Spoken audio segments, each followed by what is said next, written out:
अस्सलाम वालेकुम everyone and welcome back to my YouTube channel. I hope आप सब बिल्कुल ठीक हो और अल्हम्दुलिल्लाह me also perfectly all right. Welcome to another vlog.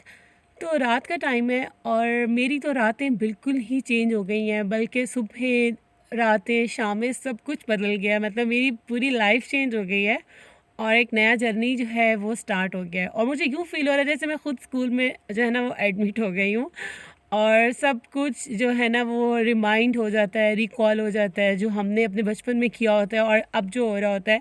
Differences भी हम लोग फील कर रहे होते हैं, बट इसमें मज़ा भी बहुत है। और अल्हम्दुलिल्लाह मेरा जो डिप्रेशन था, मेरा जो स्ट्रेस था, वो बिल्कुल अब ख़त्म हो गया और मैंने उसको ओवरकम कर लिया। और मैंने ये सोचा है कि ज़िंदगी में जो है ना वो हर चीज़ एक वक्त लेती है और थोड़ा सा टाइम लगता है, सब कुछ जो है वो खुद ही सेटल हो जाता है। हम इंसान जो होते हैं वो बहुत बेसब्रे होते हैं और एवं परेशान हो जाते हैं। तो जनाब रात के टाइम है और कल मेरे बेटे ने स्कूल जाना है। अब तो ख़ैर उसको स्कूल जाते हुए जो है वो 4-5 दिन हो गए हैं।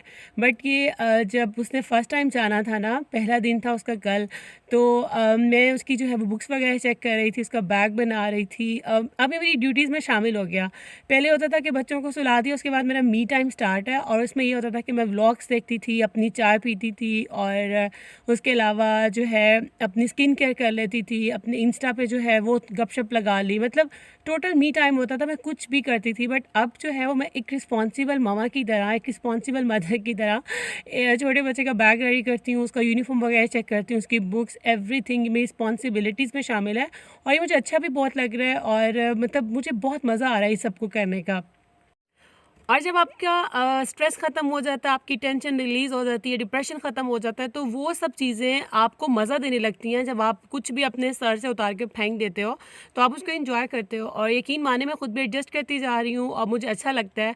और it was quite difficult for me कि मैंने 4 से 5 साल बाद सुबह देखी है। मतलब मैं सुबह का वक्त ही भूल गई थी कि कैसे सुबह होती है, सनराइज़ होता है और अंधेरे से एकदम रोशनी छा जाती है, परिंदे कैसे उठते हैं। वो जो सुबह के मनाज़िर होते हैं ना, वो जो टाइम होता है, वो मैं बिल्कुल ही भूल गई थी। क्योंकि 10 साढ़े 10 11 बजे उठना, तब तक सुबह का नामो-निशान ख़त्म हो जाता था। और अब तो मैं सुबह अर्ली इन द मॉर्निंग उठ जाती हूँ उसके उठने से पहले। और पहले मैं खुद फ्रेशन अप होती हूँ, उसके बाद मैं फ़ारिस को उठाती हूँ और सारा उसके साथ उसको स्कूल के लिए प्रिपेयर करना सब कुछ। अच्छा, यहाँ मैं फर्स्ट डे था तो मैं उसके जो टैग्स वगैरह वो रिमूव कर रही थी। मैंने चेक किया उसकी हर चीज़ वो कंप्लीट हो, ताकि सुबह जो है वो मुझे बिल्कुल भी टेंशन ना हो कि फ़ारिस की कोई चीज़ किधर है और किधर है। बस जल्दी से उसको रेडी किया और अब हम निकलते हैं स्कूल के लिए।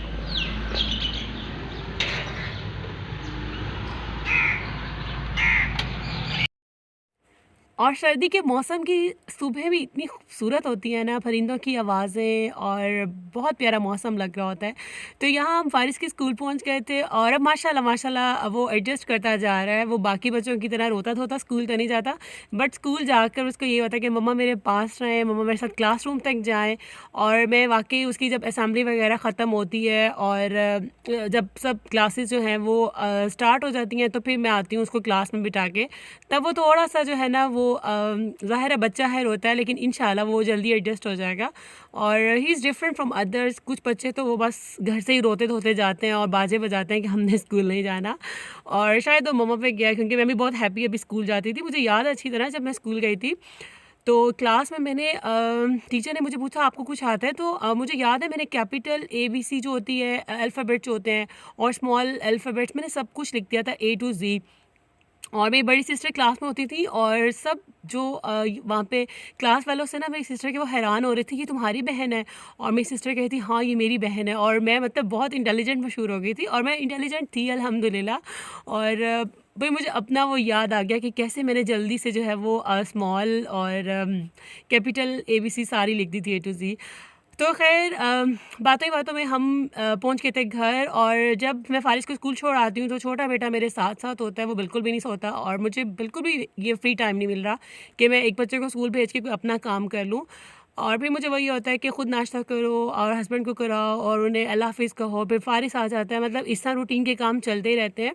अदरवाइज़ मैंने सोचा था कि यार मैं तो उसको स्कूल भेज के सो जाया करूँगी, लेकिन नहीं, बच्चे की बड़ी फ़िक्र होती है, बहुत ज़िम्मेदारियाँ होती हैं और जिनके बच्चे अभी छोटे हैं ना, वो मदर्स एन्जॉय कर लें। यकीन माने जब आपका बच्चा 4 साढ़े 4 साल का होगा तो ये खूबसूरत सी ज़िम्मेदारी आपके कंधों पे आ जाएगी और आपको लाइफ़ थोड़ी-सी बोझ लगेगी।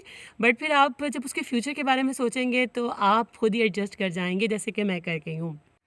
और इधर मैं बना रही थी फ्रूट सैलेड और अब अपने टाइटल पे बात करते हैं, साथ-साथ सैलेड भी बनता रहेगा। हम टाइटल पे बात कर लेते हैं कि यूट्यूब को मैंने सर पे सवार कर लिया है। और ये बात हकीकत है कि मुझे बस यही होता था कि अब मैं कैसे अपने व्लॉग शूट करूँगी, मैं यूट्यूब के लिए कैसे टाइम निकालूँगी, मैं कैसे जो है वो सब कुछ मैनेज करूँगी, क्योंकि सारी रूटीन चेंज हो गई है। रात को जल्दी सोना और सुबह जल्दी उठना, फिर एक एक्स्ट्रा बर्डन आप पर आ जाता है। और अभी छोटा बेटा मेरा 1.5 साल का है माशाल्लाह। तो मैंने यूट्यूब को इतना सर पे सवार कर लिया था कि मुझे एंग्जाइटी होने लग गई थी और बस मुझे ये होता था कि यार मेरी वीडियो लेट हो जाएगी, तो मेरी जो चैनल की जो बहुत थोड़ी बहुत ग्रोथ हो रही है तो वो रुक जाएगी। ऑफ़ कोर्स मैंने उस पे इतनी मेहनत की है, मैंने 1.5 साल लगाया है, अभी तक मुझे 1.5 साल हो गया यूट्यूब पे। और मैंने माशाल्लाह जो है वो 2,500 से मेरे ऊपर सब्सक्राइबर्स हैं, तो ये आसान नहीं होता सब्सक्राइबर्स गेन करना, अपना वॉच टाइम कंप्लीट करना। आई एम श्योर जो न्यू यूट्यूबर्स मुझे सुन रहे हैं उनको पता ही होगा ये कितना मुश्किल टास्क होता है, जो कि अल्हम्दुलिल्लाह मैंने कंप्लीट किया और मेरा चैनल मोनेटाइज, अब तो मेरे डॉलर्स बन रहे हैं, मतलब मैं अपना थ्रेशोल्ड कंप्लीट कर रही हूँ। तो इस स्टेज पर आकर मैं यूट्यूब को कैसे छोड़ सकती हूँ? अदरवाइज़ मैंने डिसाइड किया था, जब लास्ट वीक मैं बहुत ज़्यादा एंग्जाइटी में थी, मुझे डिप्रेशन था, तो मैंने सोचा था कि मैं क्विट कर जाऊँ, मैं यूट्यूब को गिव अप कर दूँ ना। तो फिर जब मैं अपने थ्रेशोल्ड देखती हूँ कि यार इट्स वेरी नियर कि मेरा कंप्लीट होने वाला है, अल्हम्दुलिल्लाह मेरे बहुत अच्छे डॉलर्स बन गए हैं। जैसे ही 100 होंगे तो मैं अपनी फर्स्ट पेमेंट रिसीव कर लूँगी।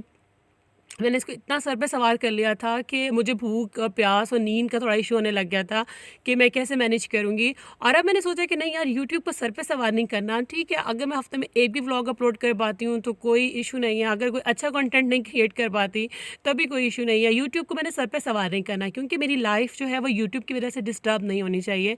मेरे 2 छोटे बच्चे हैं, मेरी अपनी लाइफ है, मेरा हस्बैंड है और हमारा एक घर है और फिर मेरे बच्चों का फ्यूचर है। अगर मुझे कहीं आकर इसको छोड़ना भी पड़ा तो मैं इसको बहुत हैप्पी गुड बाय कह दूँगी, कोई बात नहीं, मैंने इस पे जितनी भी मेहनत की हुई है।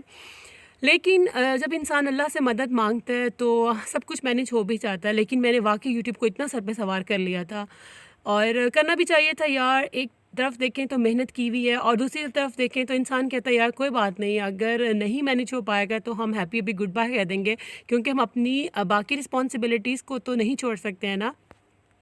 और वैसे भी मैंने यूट्यूब पैसे कमाने के लिए स्टार्ट नहीं किया था, बट मुझे पता था कि इससे अर्निंग होती है जब मैंने यूट्यूब स्टार्ट किया, क्योंकि बहुत सारी यूट्यूबर्स हैं वो लाखों कमा रही हैं और बहुत सारी हज़ारों में कमा रही हैं।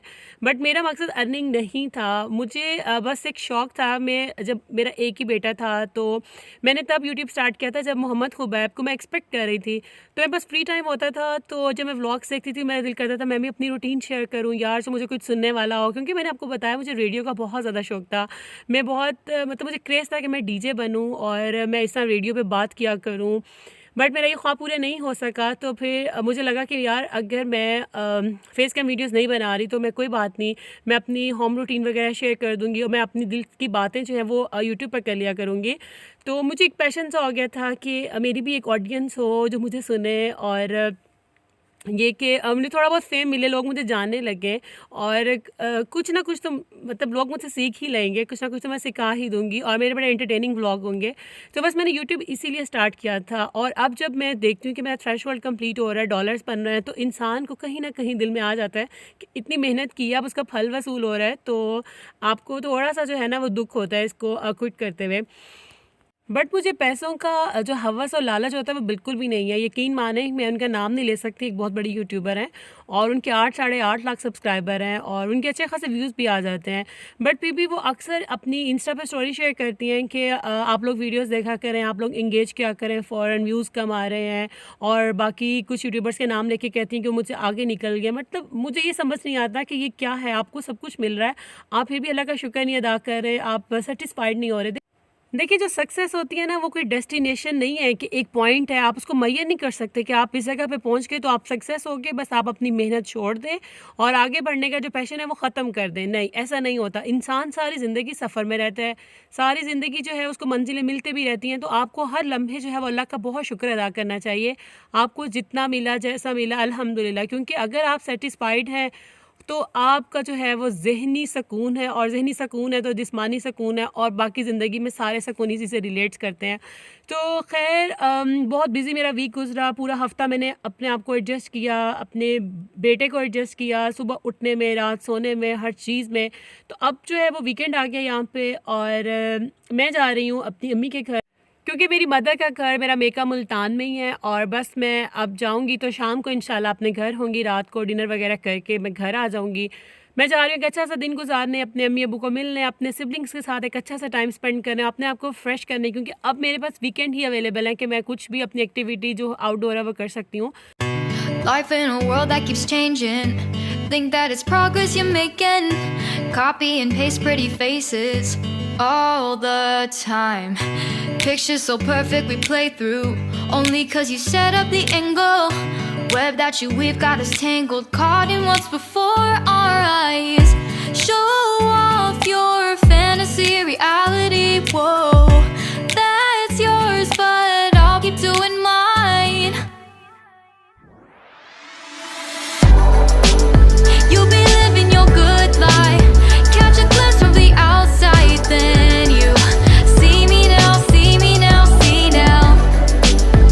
Don't need any timeline to prove that this is my life. I can see it now, see it now, see now.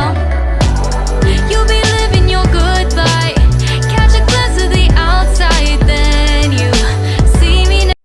और इधर हम टाउन में एंटर हो चुके हैं, और बस 2 मिनट के डिस्टेंस पे मेरी अम्मी का घर है। तो बस अपने व्लॉग को मैं यहीं पे एंड करती हूँ, और इससे आगे मैंने कोई व्लॉग शूट नहीं किया था, क्योंकि मैंने कैमरा जो मोबाइल जो है वो मैंने बैग से निकाला ही नहीं, क्योंकि मैं अपना दिन स्पेंड करने आई थी, अपने आप को रिलैक्स करने, गपशप करने आई थी। आई डोंट नो कि आपको मेरे व्लॉग्स कैसे लगते हैं, अच्छे लगते हैं, बुरे लगते हैं, बट मैं अपनी यूट्यूब क्विट नहीं करूँगी और व्लॉग्स अपलोड करती रहूँगी।